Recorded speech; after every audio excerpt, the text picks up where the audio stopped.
Dear students, welcome to Edu 8. আমি micro ইকনমিক্সৰ chapter 1 অধ্যয়ন কৰি আছোঁ। আজি সুযোগ ব্যয়, প্ৰান্তিক সুযোগ ব্যয় বা প্ৰান্তিক হস্তান্তৰ হাৰ কি, অৰ্থাৎ অপৰচুনিটি কষ্ট, মাৰ্জিনেল অপৰচুনিটি কষ্ট অৰ মাৰ্জিনেল ৰেট অফ ট্ৰান্সফৰমেশ্যন কি, সেই সম্পৰ্কে আমি শিকিবলৈ লৈছোঁ। তোমালোকে আগৰ ক্লাছত PPC প্ৰডাকশ্যন পচিবিলিটি কাৰ্ভ বা টেবুলখন পাইছিলা। এতিয়া সুযোগ ব্যয়টো কি, অপৰচুনিটি কষ্ট কি, যেতিয়া আমি এই তালিকাখনৰ পৰাই তোমালোকে ধাৰণাটো ল'ব পাৰিবা। যেতিয়া আমি 1 নং দ্ৰব্যটোৰ পৰিমাণ বৃদ্ধি কৰি গৈ আছোঁ, তেতিয়া আমি 2 নং দ্ৰব্যটোৰ উৎপাদনৰ কিছু পৰিত্যাগ কৰিবলগীয়া হৈছে। এই 2 নং দ্ৰব্যটোৰ আমি যি পৰিত্যাগ কৰিছোঁ, আমি যিখিনি কমাবলগীয়া হৈছে, সেই পৰিমাণটোকে কি বুলি কোৱা হয়, সুযোগ ব্যয় অৰ্থাৎ অপৰচুনিটি কষ্ট বুলি কোৱা হয়। That means when we go to produce more of one commodity, then we have to sacrifice some of another commodity. So what we sacrifice, that is called opportunity cost. গতিকে আমি গুডটোৰ আমি কোনটো দ্ৰব্যৰ চেক্ৰিফাইচ কৰিছোঁ, কোনটো দ্ৰব্য আমি পৰিত্যাগ কৰিব লগা হৈছে, আমি গুডটোৰ কিছু পৰিত্যাগ কৰিব লগা হৈছে, চেক্ৰিফাইচ কৰিব লগা হৈছে, আৰু সেই পৰিমাণটো যিটো পৰিমাণ আমি চেক্ৰিফাইচ কৰিছোঁ, পৰিত্যাগ কৰিব লগা হৈছে বা ত্যাগ কৰিব লগা হৈছে, সেই পৰিমাণটোকে কি বুলি কোৱা হয়, সেই পৰিমাণৰ যিখিনি ব্যয়, সেই ব্যয়টোকে কি বুলি কোৱা হয়, অপৰচুনিটি কষ্ট বা সুযোগ ব্যয় বুলি কোৱা হয়। এই সুযোগ ব্যয় বা অপৰচুনিটি কষ্টক আমি আন বিকল্প নামেৰে ক'ব পাৰোঁ। এইটো কোৱা হৈছে কি, বিকল্প ব্যয় বুলি কয়, অল্টাৰনেটিভ কষ্ট বুলি কয়, নাইবা এইটোক ইকনমিক কষ্ট বুলি কয়। তোমালোকে মনত ৰাখিবা যে opportunity cost is also' known as economic cost. Economic, ECONOMIC, economic cost, যাক আমি অৰ্থনৈতিক ব্যয় বুলি কওঁ। এই কুৱেশ্যনটো বহুতবাৰ ফাইনেলৰ পেপাৰত আহিছে। সুযোগ ব্যয় কি, হোৱাট ইজ অপৰচুনিটি কষ্ট, বা ফিল ইন দ্য ব্লেংক হিচাপতো দিয়া হয়। Opportunity cost is also' known as what, economic cost. গতিকে এইটো ধাৰণা তোমালোকে ভালদৰে মনত ৰাখিবলৈ যত্ন কৰিবা আৰু চেষ্টা কৰিবা। এতিয়া তাৰ লগত জড়িত ধাৰণা এটা আছে প্ৰান্তিক সুযোগ ব্যয়, মাৰ্জিনেল অপৰচুনিটি কষ্ট। মাৰ্জিনেল অপৰচুনিটি কষ্টত কি হয়, এতিয়া মই ইয়াতে তালিকাখনত আৰু এটা ভাগ দি দিছোঁ, সেইটো হ'ল MOC, মাৰ্জিনেল অপৰচুনিটি কষ্ট, অৰ্থাৎ delta y by delta x. এই ডেল্টাটোই পৰিৱৰ্তন বুজায়। ট্ৰাইংগল আকৃতিৰ, ত্ৰিভুজ আকৃতিৰ এই যিটো আমি ডেল্টা বুলি কৈছোঁ, এইটোই পৰিৱৰ্তন বুজায়। Delta y by delta x. Delta ৱাইটো মানে আচলতে এইটো লোকচান। আমাৰ যিটোৰ ক্ষতি হয়, যিটোৰ পৰিমাণ আমি কমাওঁ, সেইটো আমাৰ এই ভগ্নাংশটোৰ কি থাকিব, ফ্ৰেকশ্যনটোৰ ওপৰত থাকিব। এছ মানে এইটোক আমি কি বুলি কওঁ, নিউমাৰেটৰ, হৰ হিচাপত থাকিব, আৰু লব হিচাপত থাকিব, আৰু তলৰটোক আমি হৰ বুলি কওঁ, ডিনোমিনেটৰ। গতিকে ভগ্নাংশটোৰ এক্স যিটোৰ পৰিমাণ বৃদ্ধি হ'ব, সেইটো আমি লাভ বুলি কওঁ। গতিকে এক্সৰ বৃদ্ধি হৈছে, এইটো ডেল্টা এক্স, এইটো লাভ, আৰু এইটো হ'ল লোকচান, এৰা ক্ষতি হৈছে, কিন্তু ৱাইৰ পৰিমাণ কম, আমি এক্সৰ বঢ়াইছোঁ। গতিকে MOC is equal to delta y by delta X. গতিকে ফাৰ্ষ্টটোত আমি তুলনা কৰিব নোৱাৰোঁ। ছেকেণ্ডটোত আমি তুলনা কৰিছোঁ কি, গুড y, ইয়াতে আমাৰ 10ৰ পৰা 9 হৈছে, তাৰমানে 1 এটা কমিছে, আৰু গুড 1ৰো 0ৰ পৰা 1লৈ বাঢ়িছে, এটা বাঢ়িছে। আমি প্লাছ মাইনাছ চাইনটো ইগনোৰ কৰিম ইয়াতে। 1:1 ৰেচিঅ'টো কি, 1:1। 1:1 মিনছ আমি 1 পাম। ঠিক একেদৰে তুমি এতিয়া বি আৰু চিৰ কম্পেয়াৰ কৰা। আমি আগত এ বিৰ কম্পেয়াৰ কৰিলে পাৰি বি চিৰ কম্পেয়াৰ কৰিলে ডেল্টা ৱাইৰ ভেলু কি হ'ব, মানে কিমানখিনি হ্ৰাস বা কিমানখিনি বৃদ্ধি হৈছে। এটা হ্ৰাস হৈ আছে, কিমান হ্ৰাস হৈছে, ৱাইৰ আগৰটোৰ লগত 9ৰ লগত 7ক কম্পেয়াৰ কৰিলে কিমানখিনি হ্ৰাস হৈছে ইয়াতে 2 আৰু 1ৰ কিমান বৃদ্ধি হৈছে 2ৰ পৰা কি 1ৰ পৰা 2 হৈছে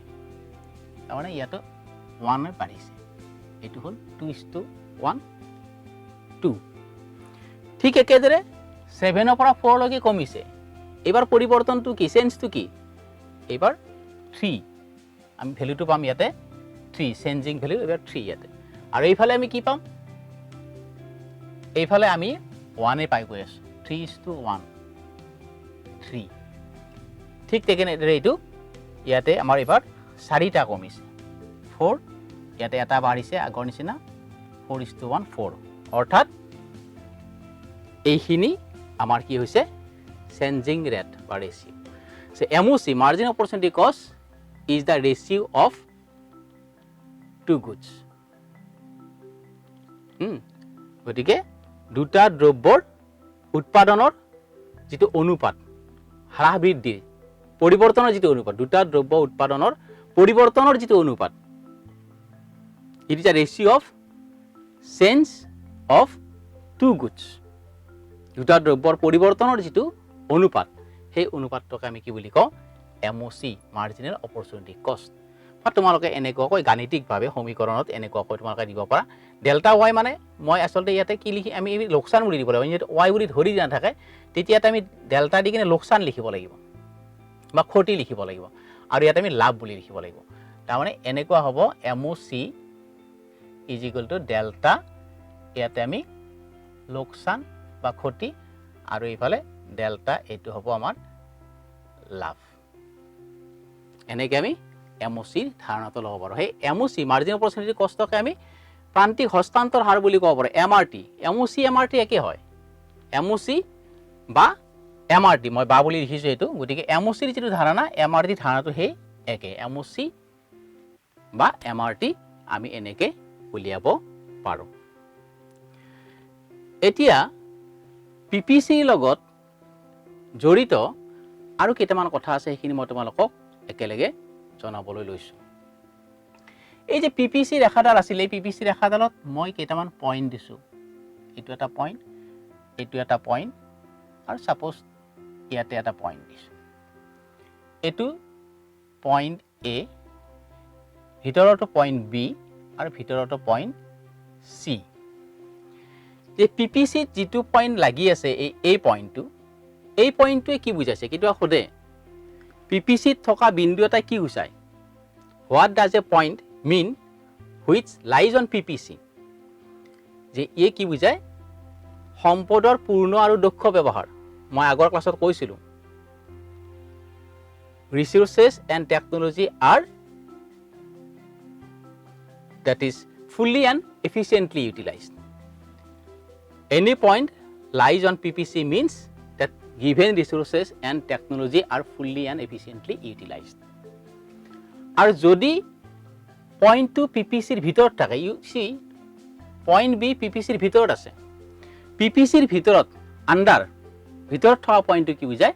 resources are not fully and efficiently utilized resources and technology are not fully and efficiently utilized অৰ্থাৎ সম্পদৰ অপূৰ্ণ আৰু অদক্ষ ব্যৱহাৰ there is underutilization there is underutilization of resources and technology আৰু পইণ্ট C যেটো মই PPC ৰ বাহিৰত দিছো পইণ্ট C এই পইণ্টটো কি বুজাইছে যে যিখিনি সম্পদ আৰু উৎপাদন কৌশল বা প্ৰযুক্তি কৌশল আছে তাৰ পূৰ্ণ আৰু দক্ষ ব্যৱহাৰ কৰিও অৰ্থনীতিটো বা দেশখনে এই যেটো লক্ষ্য সেই লক্ষ্যত উপনীত হ'ব নোৱাৰে অৰ্থাৎ point C means that by using the given resources and technology fully and efficiently the economy cannot attain this target গতিকে এই কিটা কথা তোমালোকে মনত ৰাখিবা যেটো মই আকৌ কৈছো যেটো পইণ্ট এ পইণ্টটো যেটো পইণ্ট তোমাৰ PPC ত আছে সেই পইণ্টটোৱে সম্পদৰ পূৰ্ণ আৰু দক্ষ ব্যৱহাৰ বুজাইছে যিটো পইণ্ট বি পিপিচিৰ ভিতৰত আছে আণ্ডাৰ সেইটো বুজাইছে সম্পদৰ আৰু প্ৰযুক্তি কৌশলৰ অপূৰ্ণ আৰু অদক্ষ ব্যৱহাৰ আৰু যিটো পইণ্ট চি পিপিচিৰ বাহিৰত আছে সেই পইণ্টটো বুজাইছে যে প্ৰাপ্ত সম্পদ আৰু প্ৰযুক্তি কৌশলৰ পূৰ্ণ আৰু দক্ষ ব্যৱহাৰ হোৱাৰ পিছতো অৰ্থনীতিটোৱে এই লক্ষ্যত উপনীত হ'ব নোৱাৰে ঠিক একেদৰে মই এইবাৰ এটা ডায়াগ্ৰামত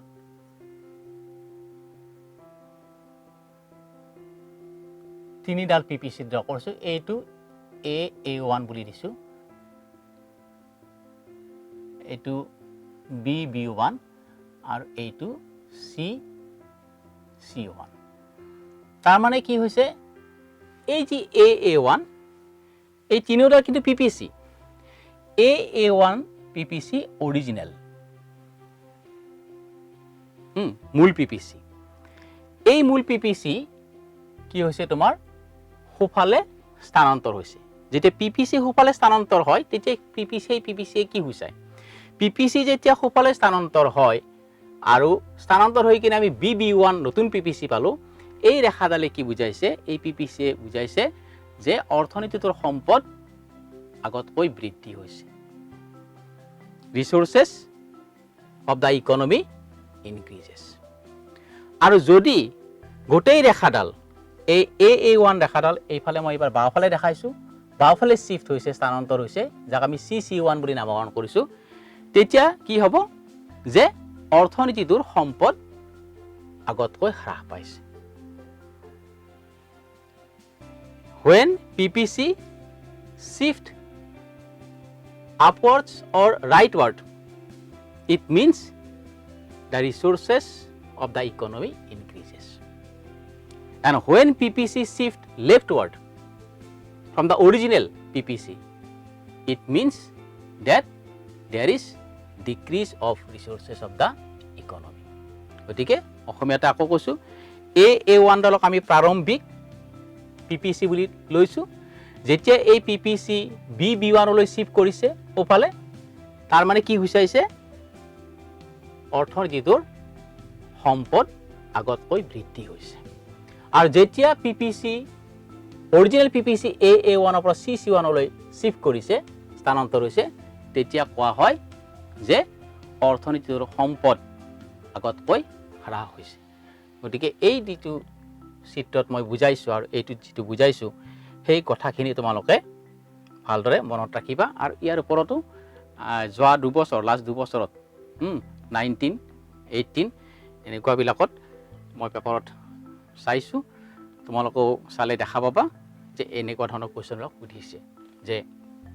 এইটো পইণ্টে কি বুজায় এইটো পইণ্টে কি বুজায় বাহিৰত থকা পইণ্টে কি বুজায় বা পিপিচিটো সোফালে স্থানান্তৰ হ'লে কি হৈছে বাওফালে স্থানান্তৰ হ'লে কি হৈছে এনেকুৱা ওপৰত তোমালোকে যেতিয়া আমি কোৱেশ্চন পেপাৰ আলোচনা কৰিম বা তোমালোকেও ঘৰত চাবা তেতিয়া পাই যাবা ঠিক আছে আজি ক্লাছটো ইমানতে সমাপ্ত বুলি মই ঘোষণা কৰিলোঁ আৰু ইয়াৰ পিছত হয়তো কুৱেশ্যন পেপাৰ আৰু তাৰ লগত হ'ব পৰা সম্ভাৱ্য যিবোৰ কুৱেশ্যন সেইবোৰ আমি আলোচনা কৰিম গতিকে এই অধ্যায়টো ইমানতে শেষ হ'ল তোমালোকে গোটেইখিনি বস্তু এতিয়া ভালদৰে চাবা আৰু মই ভাবোঁ তোমালোকৰ যদি আত্মবিশ্বাস অতীত থাকে তেতিয়াহ'লে তোমালোকে নিশ্চয়কৈ এইখিনি বস্তু খুব সুন্দৰকৈ তোমালোকে এক্সামত আহিলে উপস্থাপন কৰিব পাৰিবা আৰু এইটো চেপ্টাৰৰ পৰা যিখিনি আহিব মাৰ্কছ এই মাৰ্কছখিনি তোমালোকে 100% ল'বলৈ সক্ষম হ'বা ধন্যবাদ